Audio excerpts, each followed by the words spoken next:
अस्सलाम वालेकुम, मैं मोहम्मद जुल्करनैन और अपने यूट्यूब चैनल नो साइड के साथ। अगर आप मेरे चैनल के ऊपर नए हैं तो प्लीज़ सब्सक्राइब कीजिए, शेयर कीजिए, मेरे एनालिसिस के हवाले से कमेंट कीजिए। ये जो हमने दो डिस्ट्रिक्ट अब कवर कर लिए हैं, ज़िला खानेवाल और ज़िला विहाड़ी, दोनों जो डिस्ट्रिक्ट हैं वहाँ पर MNA की 4-4 सीटें हैं। ये इन दोनों के बारे में बता चुका हूँ। अब नेक्स्ट जो हमारा ज़िला है वो मुल्तान है, ताकि हम एक पूरा डिवीजन पर इस तरह से डिवीजन वाइज हम चीज़ों को कर रहे हैं। ओवरऑल अगर हम बात करें, मैंने एक एक सीट के ऊपर आपको हवाले से बताया है। ये बात हम कर रहे हैं तकरीबन 15 दिसंबर तक की। इसके बाद चीज़ें तब्दील होती हैं, क्या होता है उसके ऊपर दोबारा से मैं आपको अपना इसके ऊपर एनालिसिस दूंगा, इन सीटों के ऊपर क्या क्या हो रहा है। अभी तक के मुताबिक ज़िला खानेवाल के अंदर जो 4 सीटें हैं, NA 144, NA 145, NA 146 और NA 147, ये जो 4 सीटें हैं MNA की ज़िला खानेवाल के अंदर, यहाँ से अगर हम बात करें, यहाँ पर एक इंटरेस्टिंग सिनेरियो है। वो इस सेंस में कि अगर हम पहले बात करें हराज ग्रुप की, जिसको रजा हरात हराज है, अहमद जार हराज हैं, हामिद जार हराज हैं, तो ये जितने भी बंदे हैं, अब इनके लिए इंटरेस्टिंग इस पूरे ज़िले खानेवाल के लिए मसला ये है, ये नून लीग का टिकट भी लेना चाह रहे हैं, पर ये कुछ जगहों के ऊपर लेना चाह रहे हैं, कुछ के ऊपर जो मुस्लिम नून है वो इनको टिकट देना ही नहीं चाह रही। मैं आपको बता दूं, अगर ये सैयद फ़खर इमाम वाला जो हल्का है, वहां पर रजा हेरात हराज को ये ऑफर की गई है पहले कि रजा हेरात हराज पाकिस्तान मुस्लिम लीग नून के टिकट के ऊपर इलेक्शन लड़े। उन्होंने हाँ भी कर दिए और ये 80% चांस है कि वो लड़ेंगे। लेकिन इस दौरान में एक नई चीज आई है, जो सैयद फ़खर इमाम साहब के जो बेटे हैं आबिद फ़खर इमाम, उनकी जो है वो मुलाकातें हुई हैं मुस्लिम लीग नून के रहनुमा खसूसन शहबाज शरीफ के साथ। इस सीट के ऊपर अगर फ़खर इमाम साहब खुद इलेक्शन लड़ते हैं तो फिर वो आज़ाद हैसियत में कंटेस्ट करेंगे। अगर उनके बेटे आते हैं, जिसका अब चांस लग रहा है, तो मेरा ये ख्याल है कि इस सीट के ऊपर मुस्लिम लीग नून आबिद इमाम को ये टिकट जारी करेगी। फिर रजा हेरात हराज या जो हामिद जार है या अहमद जार है, जो साथ वाले हल्के में भी इलेक्शन लड़ते हैं मोहम्मद खान डाह के मुकाबले में, तो फिर ये इनका पैनल एक ही तरह से या तो आज़ाद हैसियत में इलेक्शन लड़ेगा, लेकिन फिर ज्यादा चांस इसका है कि वो पाकिस्तान तहरीक इंसाफ की टिकट के ऊपर इलेक्शन लड़ेंगे। ये दोनों जो सीटें हैं ये फैसला करेंगी कि जो रजा हेरात हराज है या मुस्लिम नून का टिकट है वो किसे मिल रहा है। अगर हराज ग्रुप को पाकिस्तान तहरीक इंसाफ का टिकट लेने दिया गया, उन्होंने ले लिया, तो फिर तो मेरा ये ख्याल है इन दोनों सीटें के ऊपर हराज ग्रुप को जो कामयाबी है वो मिल सकती है। लेकिन अगर वो आज़ाद हैसियत में चले गए तो सैयद फ़खर इमाम साहब की वाली सीट भी और मोहम्मद खान डाह वाली सीट के ऊपर भी इनको फिर मुश्किलात का सामना है।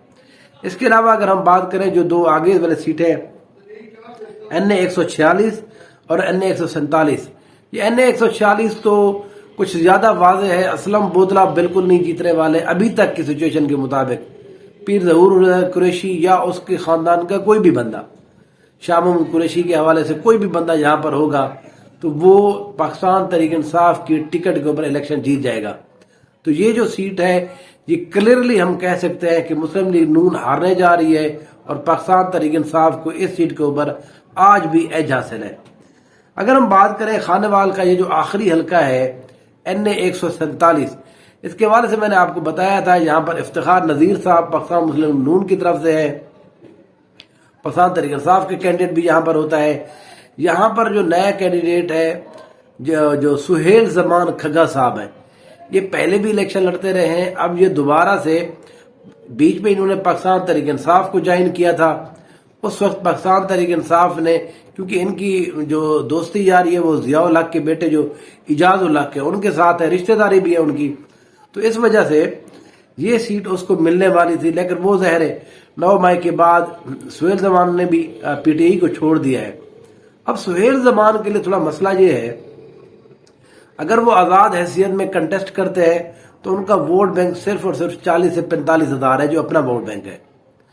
अगर वो पाकिस्तान तहरीक इंसाफ की टिकट के लिए اپلائی کرتے ہیں وہ ان کو لینے دیا جاتا ہے، پھر تو ان کے 20 سے 25 سے 30,000 ووٹ اس کے اندر ایڈ اپ ہو سکتے ہیں۔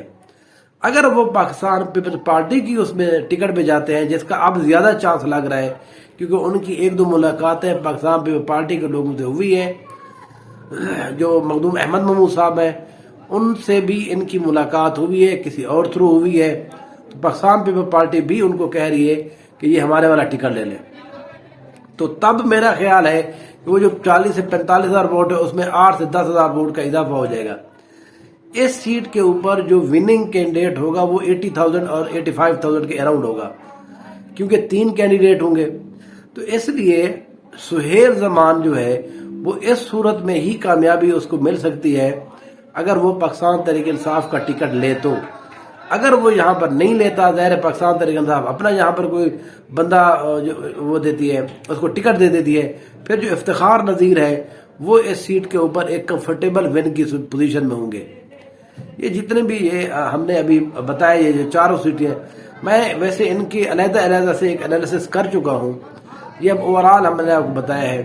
تو 4 سیٹوں میں سے یہاں پر جو کلیئرلی ون کی جا رہی ہیں وہ ایک مسلم لیگ نون کی طرف سے، ایک پاکستان تحریک انصاف کی طرف سے۔ باقی جو 2 سیٹیں ہیں وہ جب تک ٹکٹ کا فیصلہ نہیں ہوگا، کس کو ٹکٹ ملنے والا ہے، کون وہاں پر ٹکٹ لے رہا ہے، کس کو لینے دیا جا رہا ہے یا نہیں لے رہا، یہ ساری سچویشن اس وقت تک واضح نہیں ہوگی ان 2 سیٹوں کے اوپر۔ تو بہرحال ہم یہ کہہ سکتے ہیں کہ 1-1 پاکستان تحریک انصاف اور مسلم لیگ نون 2 سیٹوں کے اوپر ابھی تک کنٹیسٹ ہے، کوئی پتہ نہیں چل رہا کہ وہاں پر۔ میرا اپنا خیال یہ ہے کہ ہراج گروپ کو تھوڑی سی سبقت حاصل ضرور ہے۔ یہ بالکل ایسا نہیں ہے کہ وہ آزاد حیثیت میں لڑیں گے، وہ کسی بھی پارٹی کے ٹکٹ پہ لڑیں گے، وہ جیت نہیں جائیں گے، لیکن وہ جس کو کہتے ہیں نا کہ تھوڑا بہت جو ایج ہوتا ہے 5-7 ہزار ووٹوں کا، 4-5 ہزار ووٹوں کا ابھی تک کے مطابق وہ ان کو ایج حاصل ہے۔ تو دیکھیں آگے چل کے کیا ہوتا ہے، اس کے بارے میں جو نئی اپڈیٹ ہوگی وہ انشاءاللہ جب ٹکٹ دی جائیں گی اس کے خانے وال کے ایک حلقے کے بارے میں آپ لوگوں کو انشاءاللہ بتاؤں گا۔ Thank you so much, please share my channel.